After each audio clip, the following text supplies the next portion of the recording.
हे what's up guys, welcome back once again. दोस्तों, क्या हो अगर आप अपनी रोज़मर्रा के काम के लिए अपनी बिल्डिंग की लिफ्ट यूज़ करते हो, लेकिन उसी लिफ्ट में आपको एक दिन डेविल मिल जाए। ऐसे में आप क्या करेंगे? ये कहानी भी कुछ इसी तरह की है। तो कहानी की शुरुआत में हम एक रामसेज नाम के शख्स का वॉइस ओवर सुनते हैं, जो हमें बता रहा होता है कि उसकी मॉम हमेशा से कहा करती है कि एक दिन जब दुनिया में पाप ज़्यादा बढ़ जाएगा तो डेविल खुद नीचे आ जाएगा और सभी पापियों को एक जगह इकट्ठा करके उनसे हिसाब लेगा। लेकिन कैसे? अब यहाँ से सीन शिफ्ट होता है और हम न्यूयॉर्क की हाई बिल्डिंग को देखते हैं, जहाँ पर सब कुछ नॉर्मल चल रहा है। लेकिन अगले ही पल हम एक शख्स की बॉडी को इमारत के नीचे गिरते हुए देखते हैं, जिससे कि वो वहीं मारा जाता है। इसके बाद हम शेरिफ बॉर्डन को देखते हैं, जो अपने एक दोस्त से बातें कर रहा था, जिससे हमें पता चलता है कि उसकी बीवी बच्चे दोनों 6 महीने पहले एक हादसे में मारे गए और तब से लेके आज तक वो किसी भी तरह के गॉड पर यकीन नहीं करता और सबसे यही कहता भी है कि वो भी ना करे, क्योंकि कोई भी ऐसी चीज़ एग्जिस्ट ही नहीं करती। उसी दौरान उसके पास वही खुदकुशी वाला केस का कॉल आता है। यहाँ पर खड़े मौजूद लोग उससे कहते हैं कि ये ज़रूर किसी ने जानबूझकर किया है। पर जब वो बाउडेन की लाश को देखता है तो उसके हाथ में एक धार्मिक माला थी, जिससे वो समझ जाता है कि ये खुदकुशी है। इसलिए वो फौरन लाश को फॉरेंसिक के लिए भेज देता है। अब कहानी आगे बढ़ती है और उसी बिल्डिंग में हम 4 लोगों को एंटर होते हुए देखते हैं, जो हमारी कहानी के अहम किरदार होने वाले हैं, जिनके नाम है वेंस, सारा और ओल्ड लेडी जेन। लेकिन इसके अलावा भी एक और अनजान आदमी को हम देख पाते हैं, जिसने अपना मुंह कवर करके रखा हुआ है। वो बहुत ही जल्दी में था और इस शख्स का नाम होता है टोनी। अभी सारा को बेन नाम का गार्ड रोक लेता है, क्योंकि उसने साइन नहीं किया था। पर वो कहती है कि उसका यहाँ पर रोज आने जाने का काम है, इसलिए वो साइन कभी नहीं करती। लेकिन बेन बताता है कि वो किसी भी तरह की रिस्क नहीं लेना चाहता, इसलिए वो उसे साइन करवा लेता है। अब 4 लोग और प्लस बेन, यानी कि 5 लोग लिफ्ट में चढ़ जाते हैं, क्योंकि इन सभी को अपने अपने फ्लोर पर जाना है अपने काम के लिए। लेकिन इन्हें यह नहीं पता कि आज इन सब का हिसाब होने वाला है, वो भी बराबरी का। अब वो कैसे, ये आपको कुछ ही देर में पता लग जाएगा। कुछ ही समय के बाद लिफ्ट में कुछ गड़बड़ी आ जाती है, ये सभी उसी के अंदर फंस जाते हैं। इसके बाद होना क्या था, जो सबसे ज़्यादा ताकतवर था वो सबसे पहले ही पैनिक करना शुरू कर देता है, यानी कि बेन। उसे घबराहट होते हुए देखकर ओल्ड लेडी शांत रहने को बोलती है, लेकिन वो जल्दी में सारी बटन को दबाना शुरू कर देता है, जिससे कि हालात और ज़्यादा बिगड़ सकते हैं। इसलिए सभी उसे ऐसा करने से मना करते हैं, पर वो यहाँ रुकता नहीं। बिना किसी का नंबर डायलिंग के वो किसी अनजान आदमी से कॉल पर बात करना शुरू कर देता है। इधर कंट्रोल रूम में 2 गार्ड मेनन और रामसेज दोनों को पता चल जाता है कि लिफ्ट में दिक्कत है, इसलिए वो मैकेनिक को कॉल करके उसे इस बारे में बताते हैं। पर वो मैकेनिक इन्हें बताता है कि आज सुबह ही ऊपर वाले फ्लोर पर किसी ने खुदकुशी कर ली है, इसलिए वो उसी काम में लगा हुआ है। अब दोनों खुदकुशी वाली बात को सुनकर थोड़ा हैरान थे, लेकिन उन्हें अभी इस केस के बारे में सोचना है। वहीं लिफ्ट में वेंस बेन को बताता है कि इमरजेंसी बटन को प्रेस करो, तब जाकर हमारी बात कोई सुन पाएगा। तो उसकी बात मान लेता है। तब यहाँ मैकेनिक उनसे बात करता है और उन्हें बताता है कि वो जल्दी लिफ्ट को ऊपर खींचने में लगे हुए हैं। इधर कंट्रोल रूम में से लगातार मेनन और रामसेज सभी को शांत रहने को बोलते हैं, उन्हें भरोसा दिला रहे थे कि कुछ ही देर में सब कुछ ठीक हो जाएगा। लेकिन यहाँ बेन को क्लस्ट्रोफोबिया होता है, यानी कि वो किसी भी छोटी जगह पर ज्यादा देर तक नहीं रह सकता, इसलिए वो घबराना शुरू कर देता है। तब टोनी उसकी मदद करता है और लिफ्ट का वेंटिलेशन डोर खोल देता है, ताकि वो थोड़ी बार खुली हवा में सांस ले सके। तब जाकर वो थोड़ा शांत होता है, पर वो इस शाफ को देखकर कहता है कि क्यों ना हम सभी इस जगह से बाहर निकल जाए। लेकिन टोनी बताता है कि इसमें सभी की जान भी जा सकती है, क्योंकि ऊपर बहुत सारी वायर फैली हुई है। अब दोस्तों, यहाँ लिफ्ट में वेन सभी का मूड ठीक करने के लिए गाना गुनगुनाना शुरू कर देता है, लेकिन ये किसी को पसंद नहीं आता, क्योंकि इस टाइम सभी परेशान और पैनिक है और किसी को गाना अच्छा लग ही नहीं रहा था। सबसे ज्यादा बेन, जिसके ओल्ड लेडी देखकर बहुत सुनाती है और कहती है कि तुम्हारे पास तो टूल वगैरह होना चाहिए, क्योंकि तुम इस जगह पर काम करते हो। अब इस बात को लेकर उन दोनों में बहस होना शुरू हो जाती है, जिसे मेनन कैमरे में देख रहा था, इसलिए वो उन सभी को दोबारा से शांत रहने को कहता है।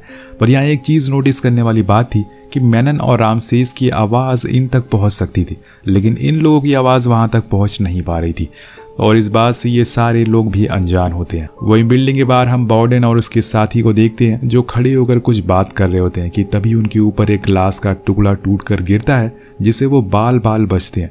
यहाँ उसका साथी कहता है कि थैंक गॉड, लेकिन जैसे कि आपको पता है कि बाउडेन को गॉड पर यकीन नहीं है, इसलिए वो कहता है कि थैंक्स मी। उधर दूसरी तरफ लिफ्ट के डार्क एरिया में एक बैकग्राउंड वॉइस सुनते हैं हम, जो असल में रामसेज की थी, जिसे हमने कहानी की शुरुआत में सुना था। वो बताता है कि डेविल सबसे पहले उन्हीं को खत्म करता है जो सबसे ज्यादा मासूम होते हैं।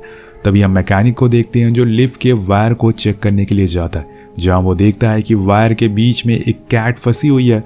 अब वो फौरन उसे वहां से निकालता है, लेकिन इतने में ऊपर से दूसरी लिफ्ट नीचे आने लगती है और यहाँ वो बाल बाल बचता है। अब यहाँ पे कहानी धीरे धीरे और डार्क होने लगती है। तभी मैकेनिक लिफ्ट में फंसी सभी लोगों से कांटेक्ट करता है और उन्हें बताता है कि मुझे एक बार लाइट को बंद करके ऑन करनी पड़ेगी। अब ये सुन के सभी लोग और पैनिक होने लगते हैं, लेकिन ये तो करना ही पड़ेगा वरना लिफ्ट चल नहीं पाएगी। अंधेरा होते ही बेन सभी के ऊपर गिरने लगता है और आसान भाषा में कहें तो वो किसी का सहारे की तलाश में था। अब इतने में वेंस को सारा के बीच में लड़ाई होना शुरू हो जाती है, क्योंकि उसे लग रहा था कि जैसे किसी ने उसे पीछे से धक्का दिया है और उसके पीछे वेंस ही खड़ा होता है, लेकिन वो इस बात से इनकार करता है कि उसने ऐसा कुछ नहीं किया। अब बात बढ़ने लगती है तो मेनन फिर से सभी को शांत रहने को बोलता है, लेकिन यहाँ हम सुन पाते हैं कि वो दोनों उसी खुदकुशी के बारे में बातें कर रहे थे, क्योंकि जिस इंसान ने अपनी आज सुबह सुबह जान दी थी वो बहुत ही नेक दिल और अच्छा इंसान था।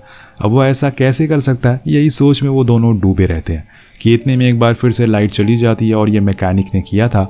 लाइट जाते ही सभी लोग पैनिक होने लगते हैं और जब कुछ देर बाद लाइट वापस आती है तो यहाँ सारा देखती है कि उसके बैग पर किसी ने चाकू मार दिया है, जिससे कि काफ़ी बड़ा जख्म बन गया है। अब सभी की शक की सुई वेंस पर जाती है, क्योंकि उसी के साथ सारा की लड़ाई हुई थी और क्या पता उसी ने ये करा हो।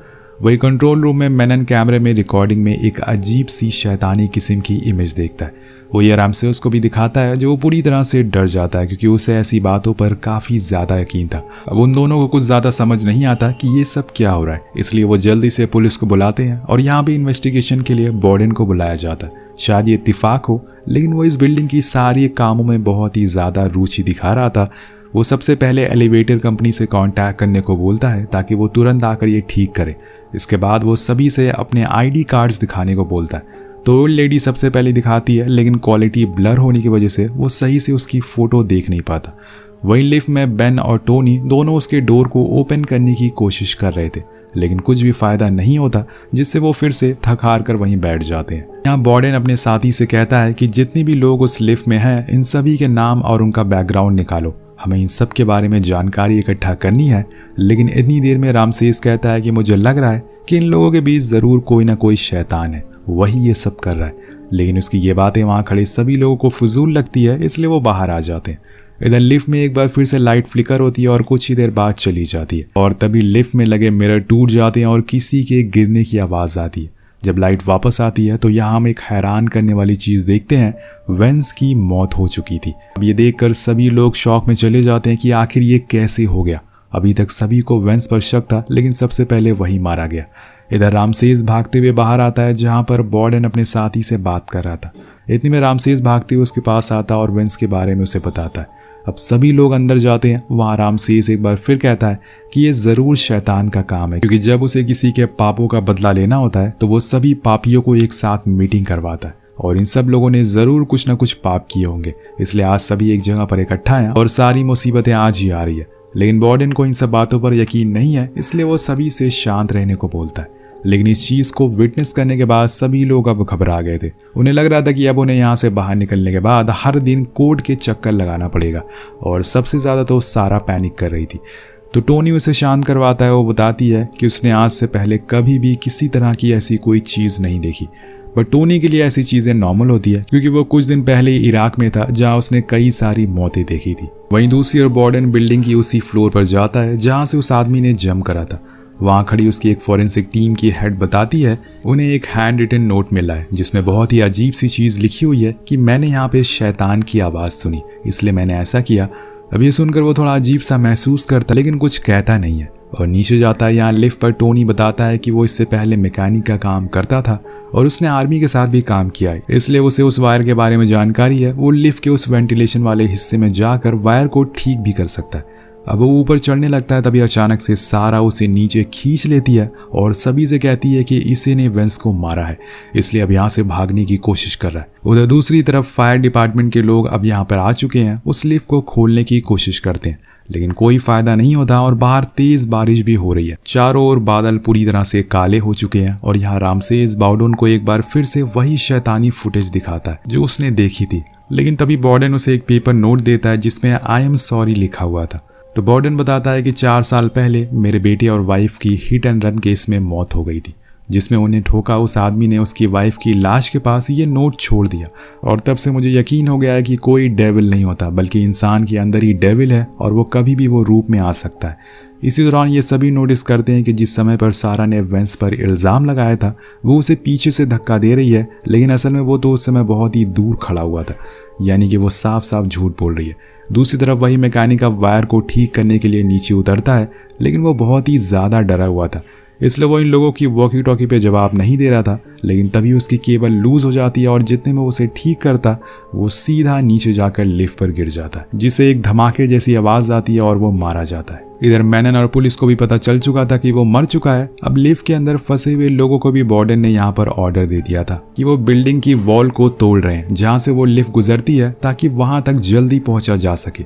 लेकिन यहाँ इन सभी लोगों के बारे में ये पता चलता है कि सब ने कभी न कभी कोई ना कोई गुनाह जरूर किया है, जैसे कि सारा ने अपने एक्स और प्रेजेंट हस्बैंड से जानबूझकर डिवोर्स लिया ताकि वो उनके पैसे लेकर निकल जाए। वेंस ने ट्रेडिंग के नाम पर कई स्कैम किए और उधर एक कैमरा से पता चलता है कि लॉबी में उस लेडी ने एक आदमी की पर्स चुरा ली थी, यानी कि इस लिफ्ट में कोई भी आदमी शरीफ नहीं है, पर सभी की नजर टोनी पर आकर अटक जाती है। उसके बारे में किसी को कुछ पता नहीं था, पर यहाँ उन्हें एक चीज पता चलती है कि जब टोनी बिल्डिंग के अंदर घुसा था तब उसके हाथ में एक बैग था, लेकिन अभी वो बैग गायब है, इसलिए उन्हें अब जल्दी से वो बैग को ढूंढना पड़ेगा। तब तक वो एक बार फिर से लाइट चली जाती है।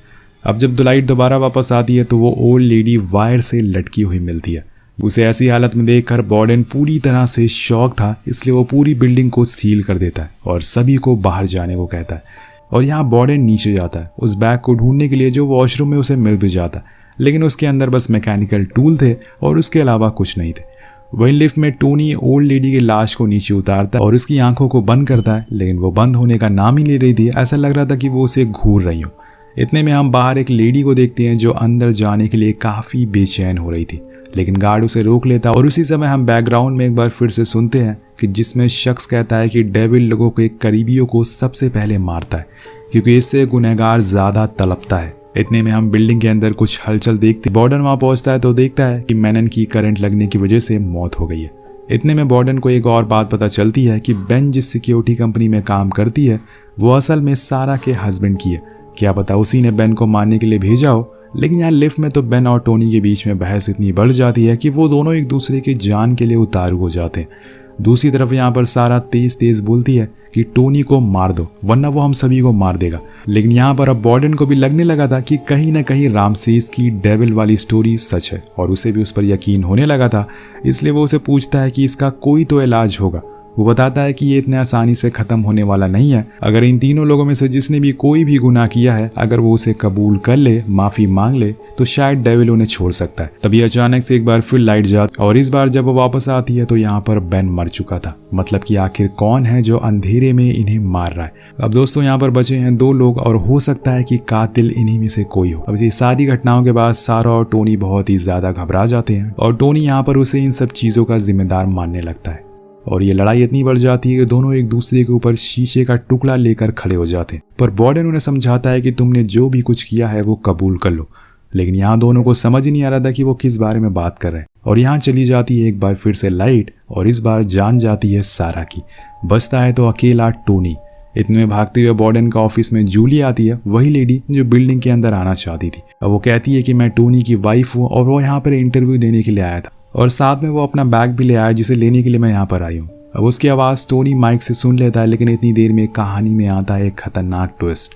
वो लेडी वापस से जिंदा हो जाती है, लेकिन इंसान बनकर नहीं बल्कि एक डेविल बनकर। और इन सभी के पीछे उसी का हाथ था, यानी कि रामसेस की बात सच थी। अब वो डेविल टोनी से कहता है कि मुझे पता है अपने पास में एक बहुत ही बड़ी गलती करी है। टोनी वो रात याद करता है जब वो नशे में होकर कार ड्राइव कर रहा था। उसने एक औरत और बच्चे को ठोक दिया और जब वो कार से बाहर निकलता है तो वो दोनों मर चुके थे। और दोस्तों यहाँ पर वो फैमिली किसी और की नहीं बल्कि थी वार्डन की। जी हाँ, अब ये सुनकर वार्डन की आंखों में आंसू आ जाते हैं। टोनी वॉकी टॉकी पर अपना गुनाह कबूल कर लेता और ये बात वार्डन भी सुन लेता है। वो डेविल से कहता है कि उसे मार दे, लेकिन वो सारा और बाकी लोगों को जाने दे क्योंकि उसने अपना गुनाह कबूल कर लिया। पर यही चीज़ उसे मारने से बचा लेती है क्योंकि डेविल अब उसे नहीं मार सकता। उसने खुद का गुनाह कबूल कर लिया है। जिसके बाद वो ओल्ड लेडी वहाँ से गायब हो जाती है और उस लिफ्ट को भी ओपन कर लिया जाता है। अब वार्डन भागते हुए अंदर जाता है, लेकिन तब तक वो डेविल वहाँ से जा चुका था। वो जो करने के लिए हमारी पृथ्वी पर आया था अब वो उसने कर दिया। जिसके बाद अब कोई और गुनाह करेगा तो वो फिर से उन लोगों को मीटअप कराएगा और साथ में उन सभी को मारेगा। अब कार में टोनी को ले जाते समय बॉर्डन उसे बताता है कि जिस परिवार को तुमने मार दिया वो मेरा था। मैंने इस पल के लिए 4 साल का इंतजार किया, लेकिन आज मैं तुम्हें माफ कर देता हूँ, क्योंकि माफ करने से बड़ा कोई नहीं होता। आखिर में हमें बताया जाता है कि अगर इस दुनिया में डेविल होता है तो गॉड भी होता है, इसलिए घबराइए मत, बस गॉड से प्रे करते रहिए। इसी के साथ ये कहानी यहीं खत्म हो जाती है। तो आपको कैसी लगी ये कहानी नीचे कमेंट करके जरूर बताएगा। मिलते हैं अगली वीडियो में। Peace out.